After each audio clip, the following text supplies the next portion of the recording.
What is going on, guys? Welcome to the Wednesday night live stream. I have the one and only Richard back. How are you doing, buddy? Hey man, how are you? How's everything? Excellent, thanks. How's the quarantine dream going for you?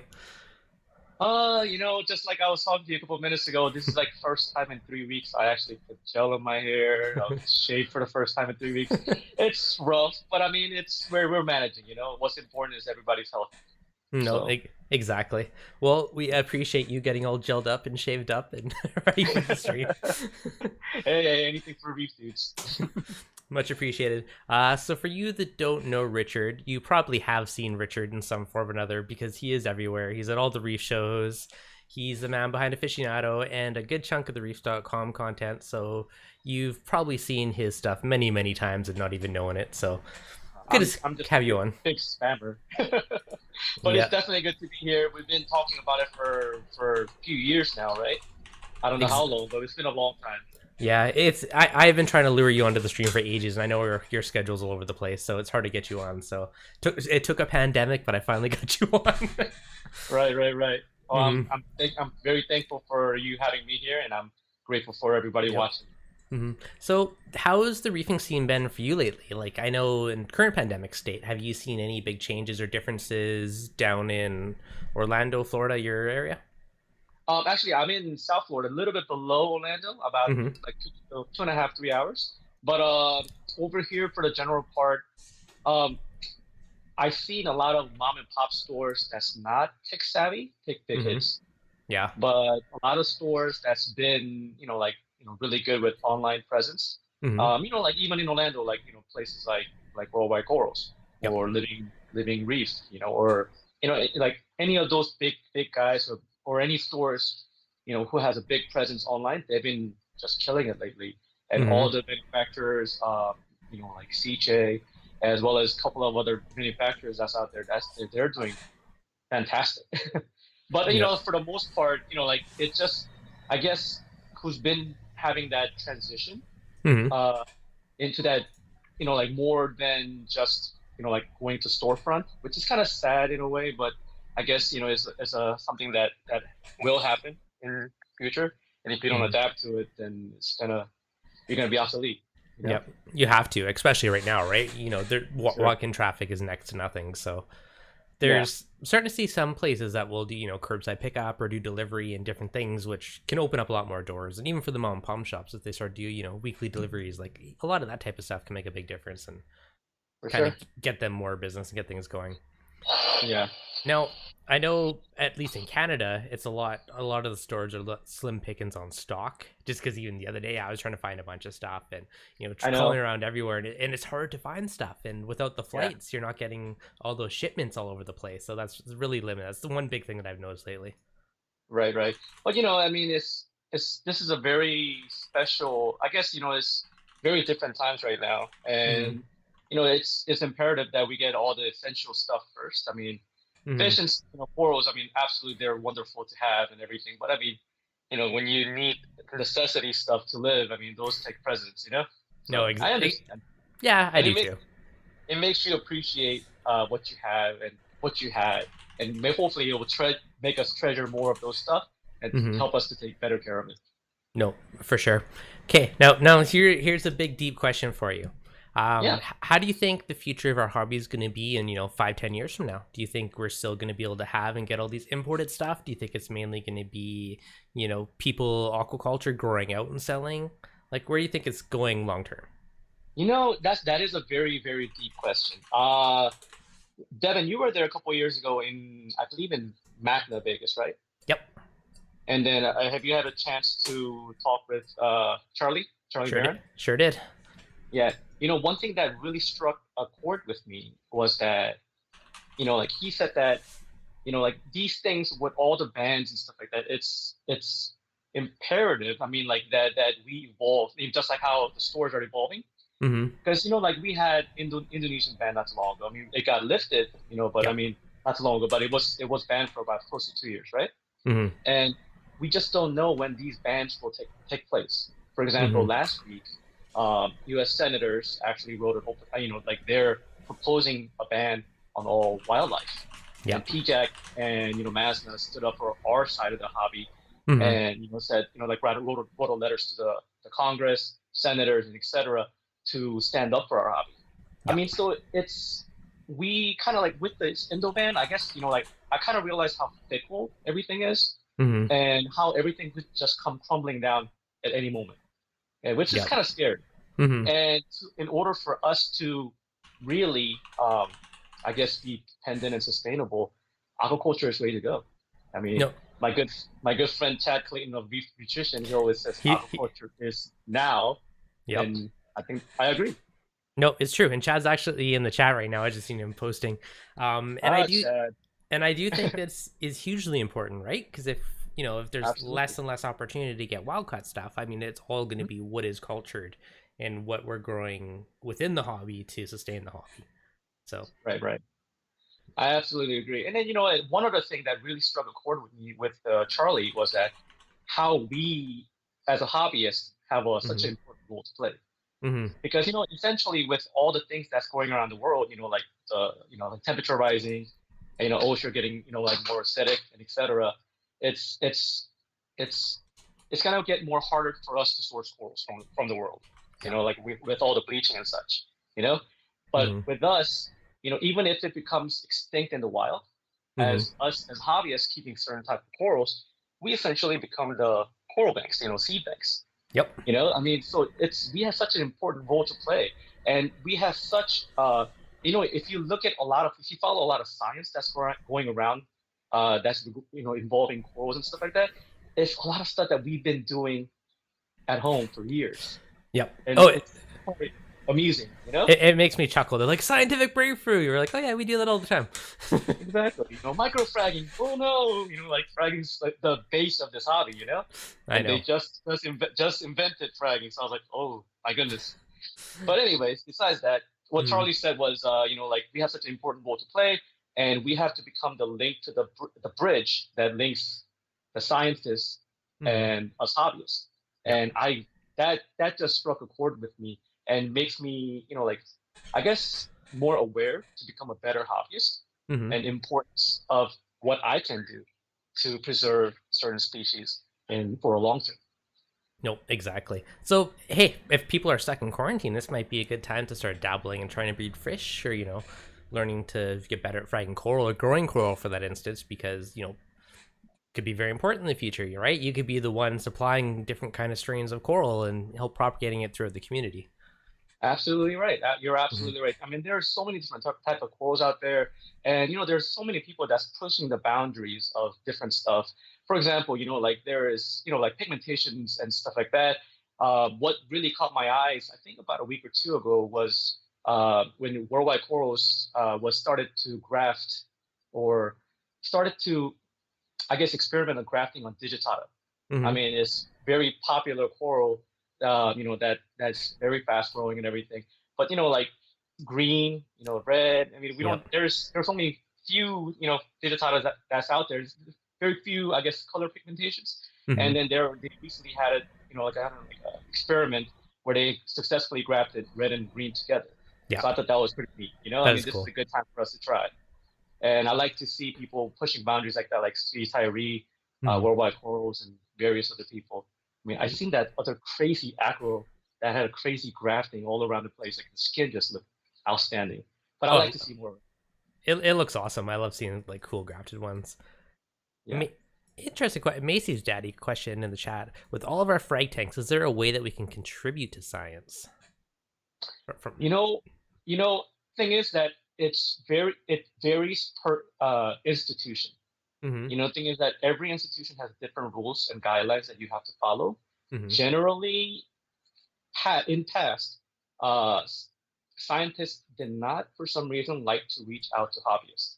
hmm I mean, that varied per person also, but they Yeah. have very strict guidelines, and like it was just so much pain in the butt. I mean, Devin, that I've been working with a couple of different museums and stuff like that, Yeah. but some of the hurdles and stuff like that they have to go through is quite troublesome. So a hmm lot of people just skip it and just like they just don't bother with it. But Yeah. it is my hope down the road as things get more, like I mean, I hope this is not true, and then everything will turn around and we'll have a better ocean, for hmm everybody. But if it gets dire, before it gets too worse, people organize something so that we, the hobbyists, can contribute more for the Hmm. science, and it's for so that we can collect different type of genus and have it all collected and like just ready if they need to go somewhere, different places in the world. Yep.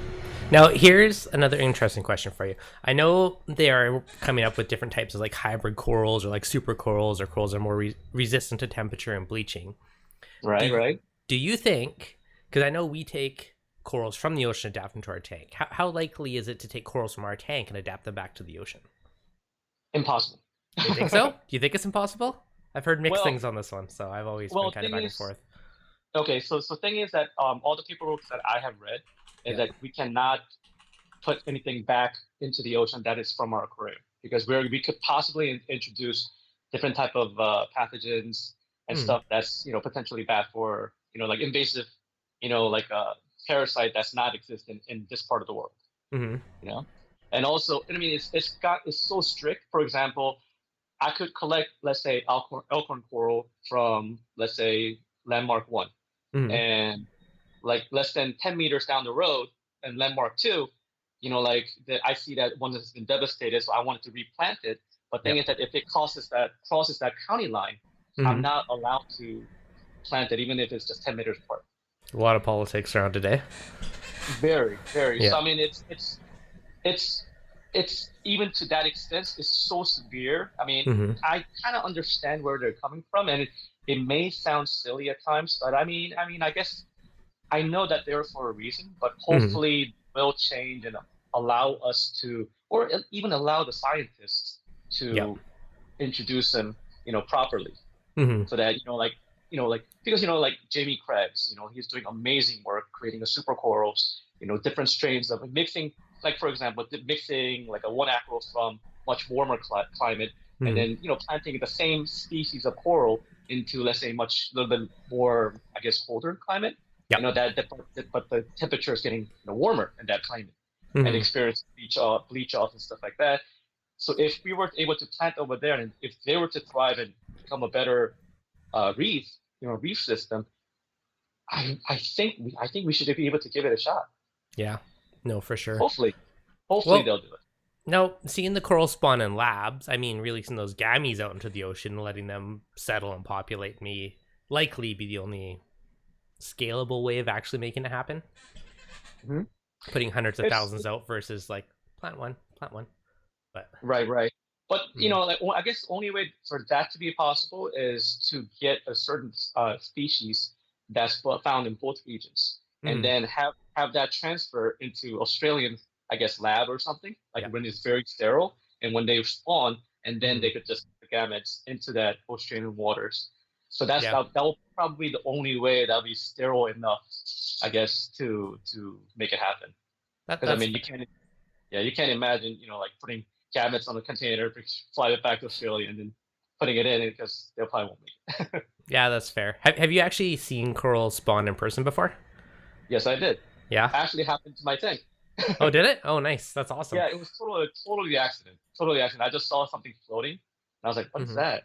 And sure enough, one of my acrophora was spawning. And then Nice. I cut the macro for fragging for a friend, and I saw the eggs inside. And I Oh. called my good friend Chris Meckley of ACI. I was like, "Hey, Chris, are these eggs?" And he's like, Mm. "Yeah, buddy, you're about to be a daddy soon." Nice. So that was fun and exciting times. That's pretty cool. Did you find any settle out and grow in your tank afterwards or?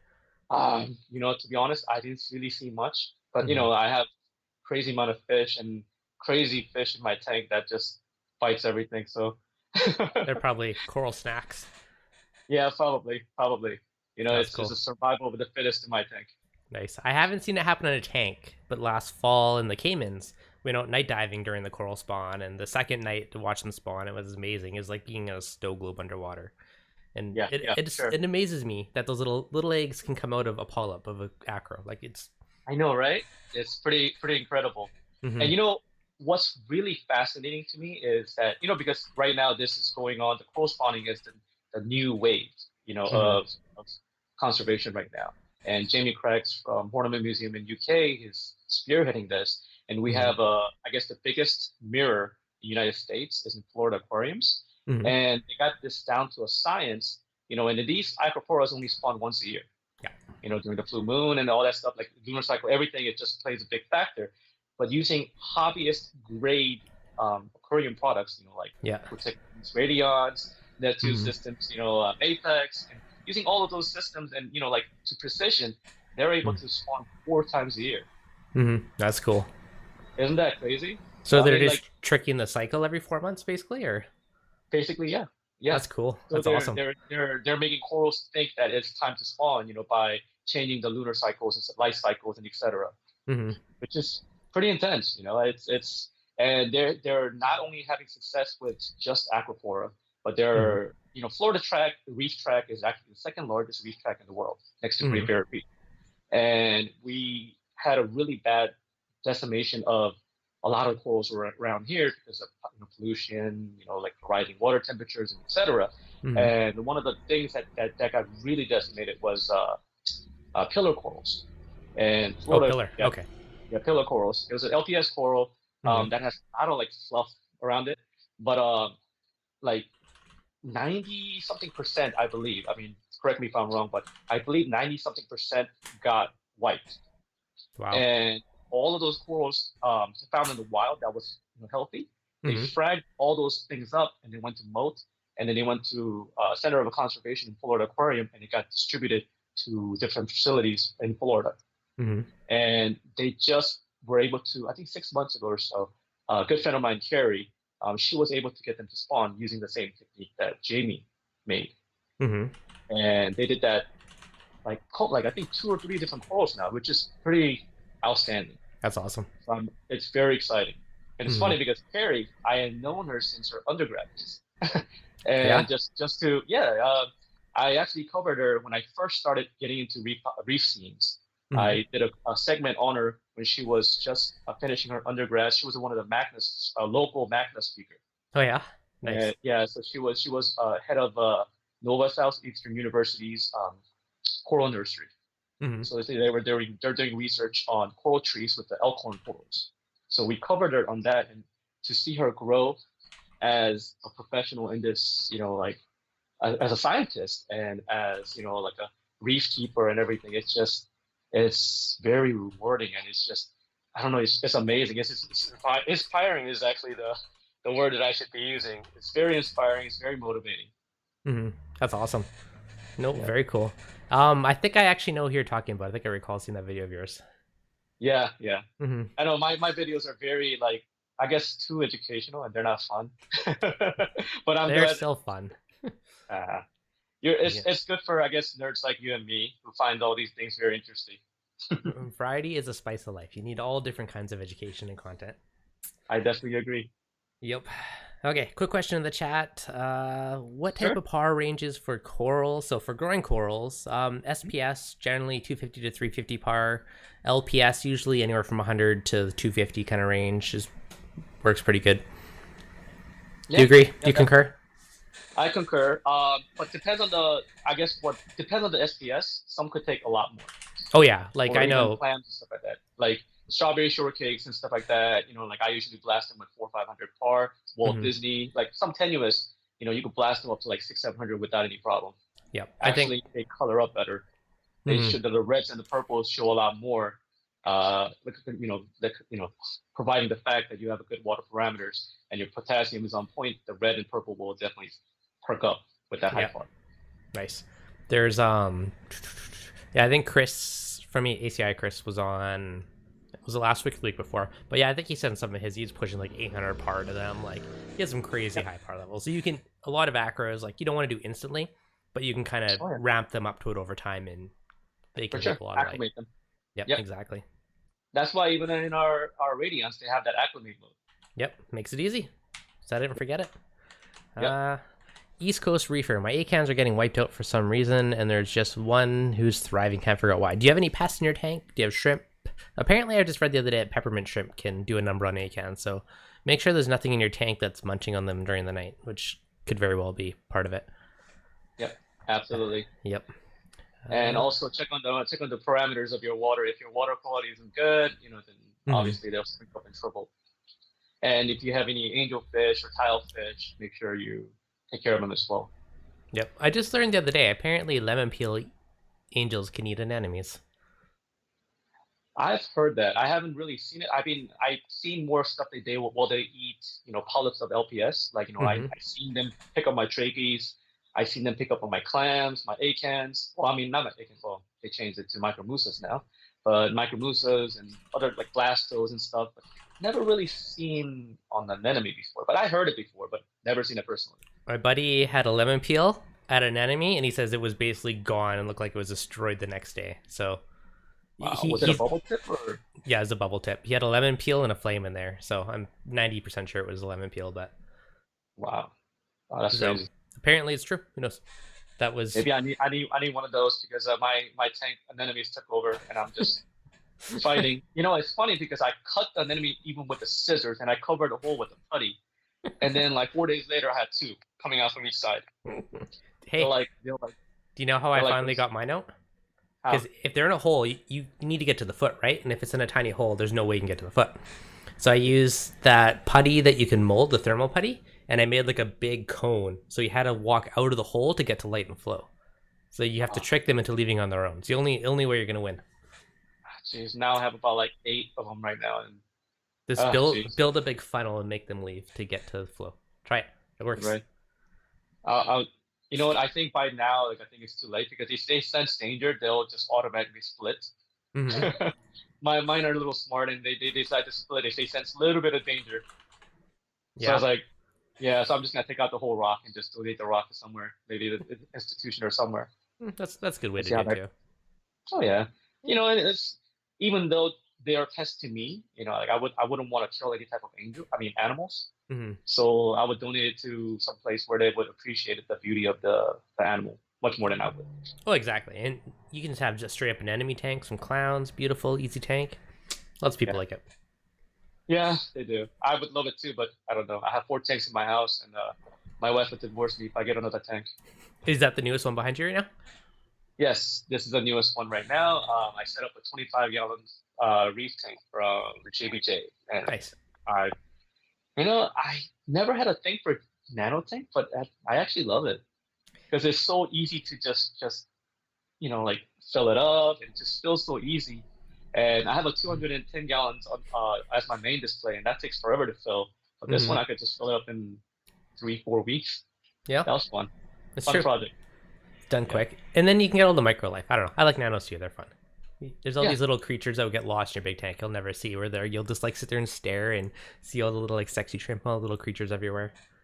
yeah. So it can be fun. And what I'm gonna be using this tank primarily is, like Mm-hmm. there's a lot of fish that's I guess very finicky and very nocturnal, Mm-hmm. and as well as very I guess like overall just very hiding from the people type of tank. I mean Yeah. animal. Like one thing I wanted to try later on is get a candy basket because those are Mm-hmm. very finicky and always hiding. They're And pretty. eventually, I'm gonna oh they're beautiful. I'm gonna take Mm-hmm. these two begonias out, put them into my main display, put a candy basket in here, and just keep it at the candy basket tank until it gets used to me. If Yeah. I put it in a 210-gallon tank right now, most likely I won't see it ever. Yeah. Well, what do you think?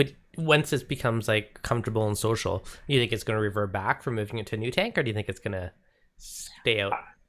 I think it's gonna stay out for the most part. I mean, Mm-hmm. they're gonna have to, of course, fight for their spot, and like because everything is pretty much established in their tank. So if there's a new fish that's going inside, then it's gonna have to find a new spot, where it Mm-hmm. feels comfortable. But I Yeah. think after it settles, it will get it's still used to me feeding it. It recognizes me as a source of food, so Mm-hmm. I think Okay, that's true. Yeah, it is amazing actually. We speak of like the source of food every time I walk by my tank. Like 8 fish, the 10 of them, there's like right to the edge, just staring at you, like feed me, feed me, feed me. It's crazy how oh man, much are there. I sent you a video yesterday of my cross-hatch trigger, right? Yeah. My 9-inch trigger fish that begs me to pet him. Mm-hmm. If I go around the tank and if I don't feed him or anything like that, he spits water at me. Yeah, my blue throat used to do that. Follows me around. If he was Yeah, hungry and I didn't feed it, he just like squirt water across the room. It's like what the heck? yep. Yeah, Those just trigger fish, man, gotta love this personality. yeah. Your crosshatch is a beauty too. Oh yeah, this has been a dream fish of mine for a very long time. Mm-hmm.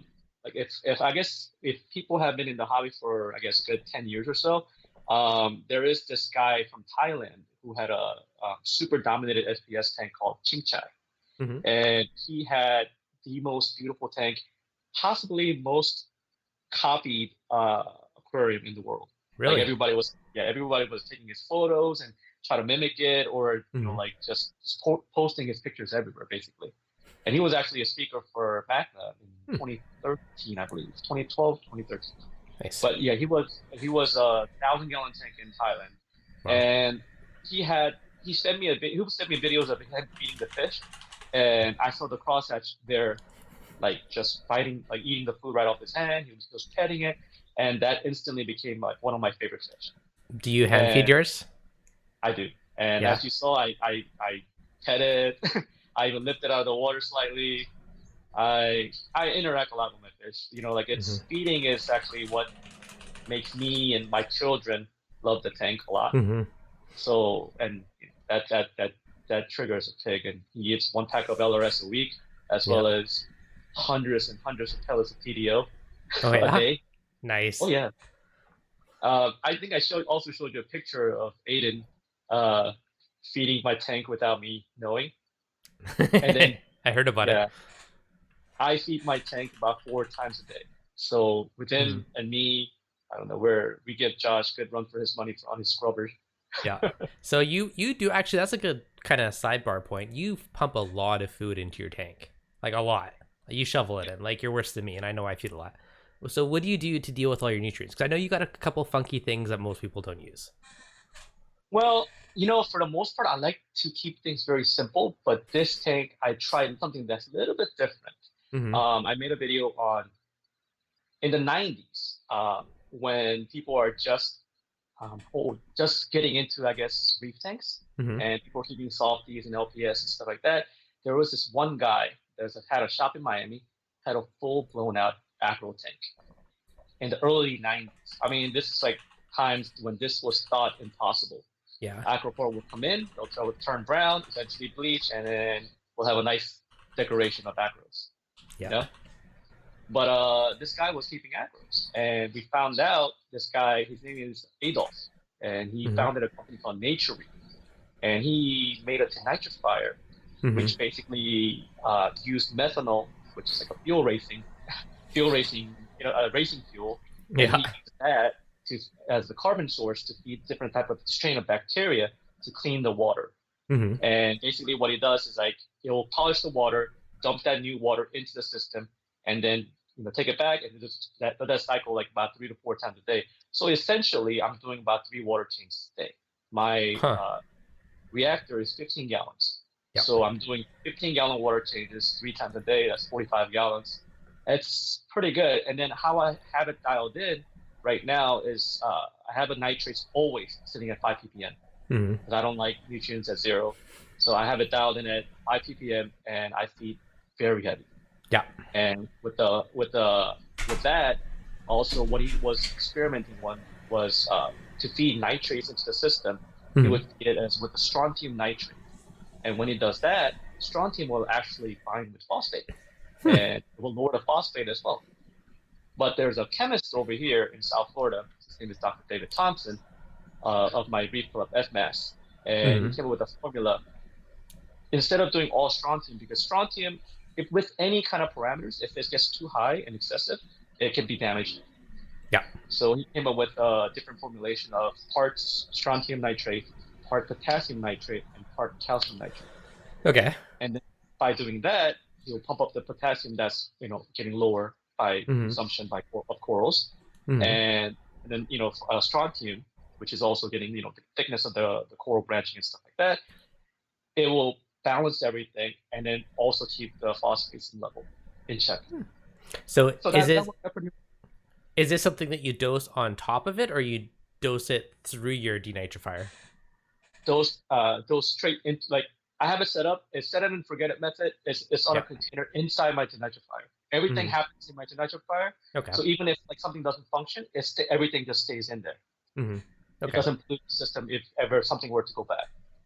So you just feed it that potassium whatever that stuff is, the Yeah, concoction, and yeah, methanol. That's it. that's it. And it does Hmm. it automatically using via the dosing pumps that's inside the I have installed into Yeah, the reactor itself. that's So pretty that cool.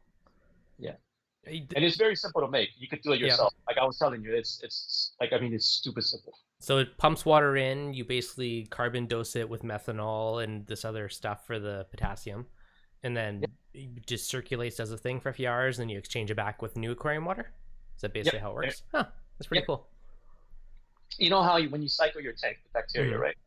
You know how you have ammonia, nitrite, nitrate, Yep. stuff like that. It's Mm-hmm. basically the same. You have to cycle that nitrifier Mm-hmm. using bacteria. Like it's a different strain of bacteria. Yep. And Dr. Thompson, he actually looked into it.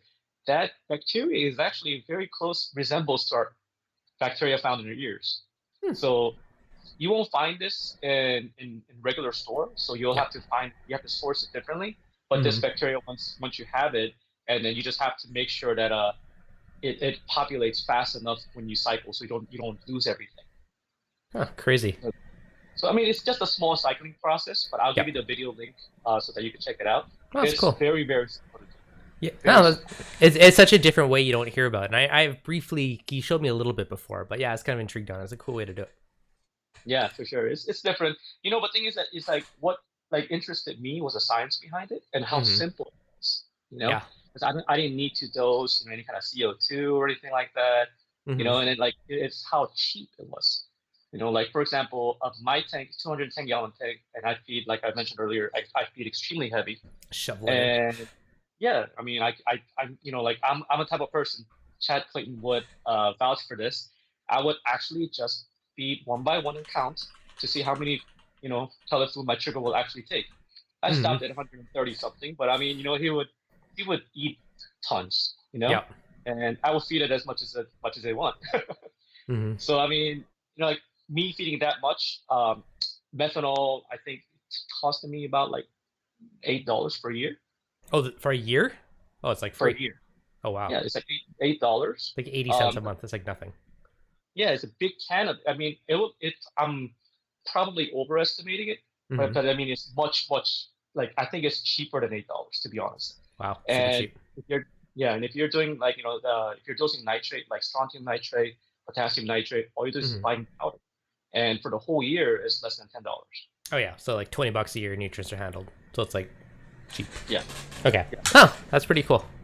All right. yeah, You're going to and send me it's some photos of this later. This intrigues me. sure, no problem. Okay. Now, on like a public aquarium, I know a lot of them will, if they're not by notion, they'll recycle water. Like they'll pump it out and then they'll treat it with ozone and then they'll use that to sterilize, clean the water, and then pump it back in. So Hmm. this is actually not, it's obviously a different way of doing it, but it's, yeah, it's cool. Yep, I actually do the same thing too. I actually ozonated my water. You know this. Yeah. I'm, You do I'm a it in big. the tank though, right? I do it in the skimmer.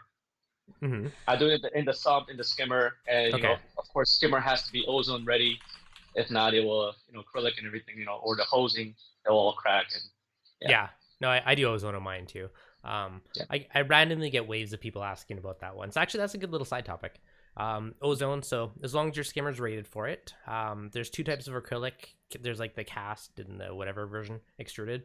I don't mhm, remember which one's which, but one of them is fine with ozone. The other one not so much. It'll break down. So as yeah, long as your skimmer's rated for it, basically just let your ozone get sucked yeah, through your skimmer and be your reaction chamber. yep. And then the hosing has to be UV. I mean, the ozone ready also. If Yeah. not, then the whole hosing will have cracks, and Yeah. they'll damage it. Just Yeah, replace it every year. If it's yeah. not, but yeah. And also, I mean, and if you do ozone, please do Mm-hmm. take care of yourself, I guess. Mm-hmm. Because thing is that ozone, while it's beneficial, it can be dangerous if it's inhaled too much. Mm-hmm. Like it's like you will notice the smell right away if you smell it. I usually have ozone turned on at certain time at night Yeah. because ozone is actually heavier, heavier than the regular, regular air. It's Mm-hmm. extra O molecule in there, which makes it heavier. So it sits on the floor; it doesn't rise up. I live in a second story house, so I have that running while everyone's sleeping upstairs Yeah. because it has potential to. Well, one thing that as a parent that scares me is that it has the potential to make kids sterile. Really? Yeah. Mm-hmm. So I'm very cautious of ozone when I use it. I mean, you have to treat everything with respect, and then like you have to learn, and you can never be complacent, and you have to Yep. learn all the downside to it and have a contingency plans for it. Hmm. Luckily, technology has advanced so much. With my Apex, I programmed so to my ORP. So once it goes up to a certain level, then it cuts off completely, Yeah. so that it'll just dissipate on its own. The thing about ozone is that about 30 minutes later, they're completely gone. And Hmm. also, if it's exposed to UV, which I run 24 hours a day, it will also decimate any kind of ozone that's floating in the water or anywhere. Will it? I did not Yeah, know that. Huh, good to yeah. know. Because doesn't UV and its kind of ozones in its own way too, though, doesn't it? Um, Somewhat, but it's a Hmm. different way to do it. As I guess, the science is all. I mean, it's concept wise is similar, but I mean, it's different methods Yeah. altogether. While So, as one's using molecules, other one is using ray. So so are you using corona discharge or UV ozone generator? I have a UV ozone generator. Okay. So I Yeah. have a corona discharge one that I use, but same thing. I run it at like 2 in the morning to 4 or 5 in the morning when everyone's in bed sleeping and no one's around the tank, anyways. And I also run a very low amount. Yeah. So you basically want just enough, right? You don't want to do too much. You want Yeah. just enough to keep your water crystal clear and help break down any of those yellowing pigments and whatnot in your tank. Absolutely. Absolutely. Yep. And like people, I mean, it's like ozone gets a bad rep, but thing is that they are trusted and use it in almost every public aquarium, and like scientists all around the world. If they're Yep. so bad, they wouldn't use it. If it didn't Mm-hmm. work, they wouldn't use it. You Hey. just have to practice it and then use it the correct way. Yep. Use that application in a correct way. No, But exactly. but be Out of safe. out of curiosity, how much do you know? How many milligrams do you run in your tank? I'm sorry. How many milligrams per liter or hour or whatever do you run in your tank? For ozone, Yeah, how big's your generator? oh, man, you know what, man? I had that written down, but that's been like 3 years ago. That's fair. I Okay. I don't know that on top of my head. I'm sorry. No, that's fine. I was just curious, like how much I am running compared to yours, because I think our tanks are similar-ish. So, Yeah, yeah. I'll find out for you in a little bit. If you guys have a like an online right now, I think it's the biggest one from Marine Depot from Aquamax. okay, I'll take a look later. Yeah, I feel like it's 200 milligrams per hour or something, but so we'll see. I'll take a look later.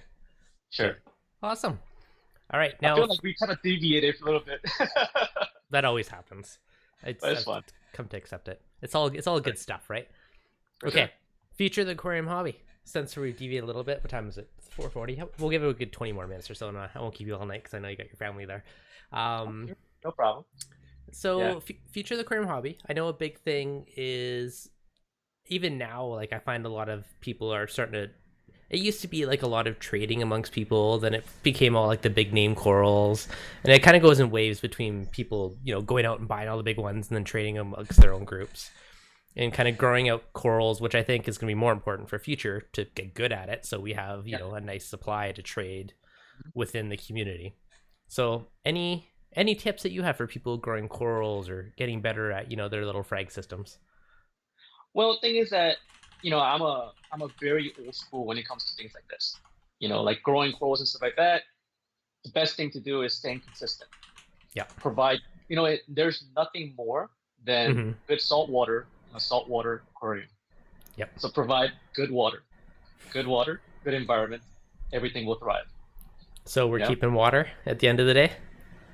in the end of the day, that's what it is. Like I mean, for example, if you have a DKH of like 4, you won't be able to keep any corals alive. Mm-hmm. But if it constantly swings, it's just not going to work. Keeping it Mm-hmm. stable, keeping it Yep. pristine. Like when we take any kind of animals out of their natural environment, as a Mm-hmm. hobbyist, you have a responsibility to provide an environment they can thrive in. I Mm-hmm. mean, that's I'm very passionate and strong believer of that. And its corals are no exceptions. And Mm-hmm. if we pluck them out of like parts of Australia, parts of Indonesia or whatever, try to provide the best environment so that it could thrive. No, I mean, in the exactly. end of the day, there is no methods or no machine that could like substitute that. Like you Mm-hmm. just have to be on top of it. You gotta be the person. Because like in the end of the day, out of if let's say 10 crashes were to happen, right? Mm-hmm. How many of those crashes are caused by users? Yeah, You know, it's true. so you just have to be top of it. Put some elbow Mm-hmm. grease into it. Put some TLC. Keep that water clean and Mm-hmm. pristine. good environment, good lighting, good wave, whatever that it was receiving from the wild, try to replicate that as much as possible, and you should Now, should be good. now on that note Mhm. of replicating in the wild, no, very few people have a tank that's one specific area it's from, right? I mean, we like this coral, we like that coral, we like that coral, and they're from all different parts of the wild. True. So, is there any specific parameters that you target, or you just doesn't really matter, pick something, keep it stable? Well, thing is that every tank is different, first of all. But thing Mm-hmm. is that I have at certain levels that's because I never keep a specific I guess coral like Mm-hmm. dominated tank. My tank has always been mixed coral reef, so I keep it Mm-hmm. in a general area where so that's where placement is so comes in so handy, I guess, also because of the par, the flow and everything like that. Mm-hmm. But like I have it set, like where DKH is like, 8 to 9. I never let Yep. it go above 9. And Mm-hmm. then, calcium level at a certain amount. Like the most important thing is that everything is, consistent, like stable. And I also, because if you're keeping mixed reef, chemical warfare is something that not a lot of people talk about, Mm-hmm. but it is real and it does happen in mixed reef at all times. So always have a bag of, carbon ready, even if it's just a Yep. small amount. Mm-hmm. Do you run carbon normally, or do you not bother with the ozone? I do. I do. I Yeah. do. I run carbon 24/7 because Mm-hmm. like I said, I have many different types of corals. Mm-hmm. I just heard my fish jump. I Yeah. have a lot of. I'm a big lover of wrasses, and so Mm-hmm. like whenever I hear breathing, I'm like, oh my god, my wrasse is jumping. Put a But top on yeah. that tank, Richard. Oh no, no, no, definitely it's there. It's been there since day one.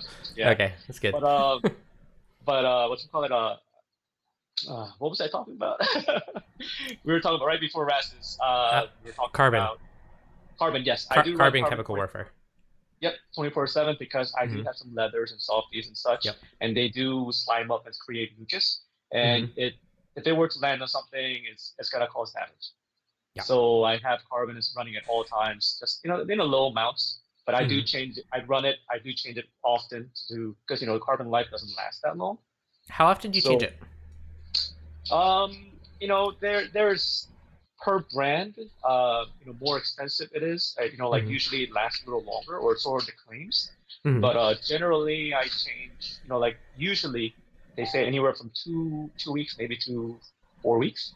Okay. Um, Chemi Pure states that they could last about 3 months. Yep. Honestly, I don't know if it lasts that long, Mm-hmm. but I change mine about like once a month. Okay. Yeah, so that's similar. I know. I know it probably only lasts 4 or 5 days. Who knows? Like most effective, then it kind of tapers off Right, from right. there. But it's generally like Yeah, every like 4 to 6 weeks. I'm like, yeah, I should probably change it. Or if you get any yeah. like oceany smells, I'm like, okay, give the sniff test. You're like, all right, time for new carbon. That's it. That's it. That's the rank of the veteran. Yeah, the The sniff sound test. signs of veteran. That's it. uh, Once you get old enough and like a more, I guess, experience in the hobby, like yeah, my friend Shane, you met him from the trade oh yeah. shows. He just tastes the salt water. He's like, oh, okay, that's a little low on PPT. Let's add some salt in there. Does he actually? He did that before, and like he actually went and got it like 3 times right. Really? It's impressive. Yeah, it was pretty crazy. But yeah, He's tasted a lot of he's a little salt bit on water. he's a little bit of a nuttier side.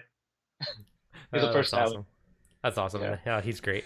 Um, yeah, coral warfare. That's a good one actually. That's one of the reasons why a lot of people say mixed reef tanks is harder than just Mhm. picking like an LPS or an SBS tank. And part of it is the coral warfare. I mean, part of it's the slightly different parameters, trying to find the happy medium.